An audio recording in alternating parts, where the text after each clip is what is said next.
Silver Lake family says the Delta variant is targeting our youth. It's a message they didn't understand, they say, until it hit home in the most tragic of ways. Now they are using their loss in hopes others put doubts and misinformation aside and get protected. Just the most amazing kid. Tyler Blaylock was 20 years old. Always happy. A college baseball player. If a player went down on the field, he'd be the first one to help him up. Just a very kind soul. He loved video games and his little sister. He would do anything for me. And on September 16th, he died from COVID. It went so fast, it was like a tornado. The fight started more than a month earlier. Tyler's parents, Kayla and Johnny, both tested positive for COVID. When you leave the doctor, you don't get medicine when you test positive for COVID. And I get it, there's no medicine, I understand that. Johnny's symptoms remained mild, but Kayla developed severe breathing trouble and was admitted to the hospital. August 16th, Tyler tested positive. 5 days later, Johnny called to tell Kayla he was rushing home. Tyler was in trouble. I immediately hang up and I call Tyler.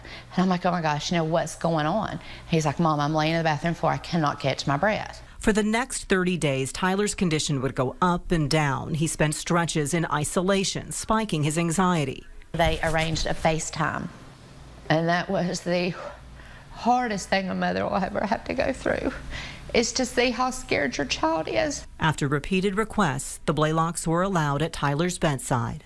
But at that point, it was too late. Tyler's organs were shutting down.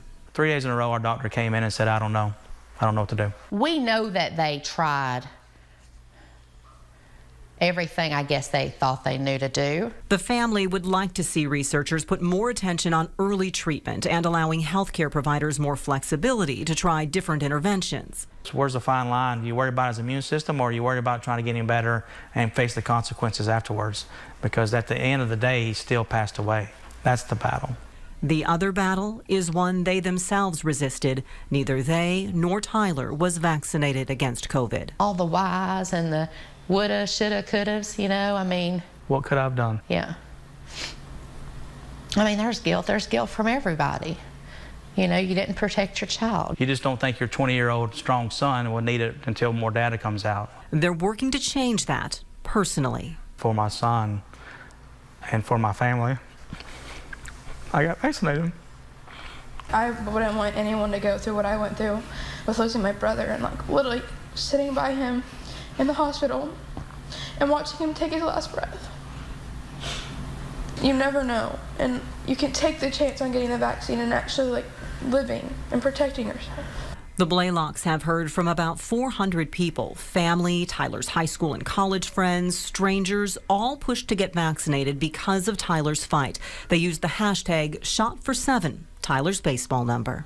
Every day when it pops up in my feed, it breaks my heart, but it makes me happy because I feel like something good is coming from it. A sign Tyler is still watching over them, still caring for others. It can happen to you. You can be 20 and healthy, and it still can happen. This Delta virus, it's going after our youth.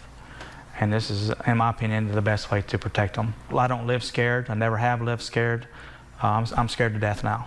I lost my son. I almost lost my wife. And I don't want to lose nobody else. And I don't want nobody else to. All hospitals have had very strict visitation during the pandemic, but they have said those policies continually evolve, and they are making efforts to get family members to the bedside. If you still need a COVID vaccine, they are free and available. You can find a spot to get one on WIBW.com. You just click Find a Vaccine. It is in the banner right at the top of our homepage. And those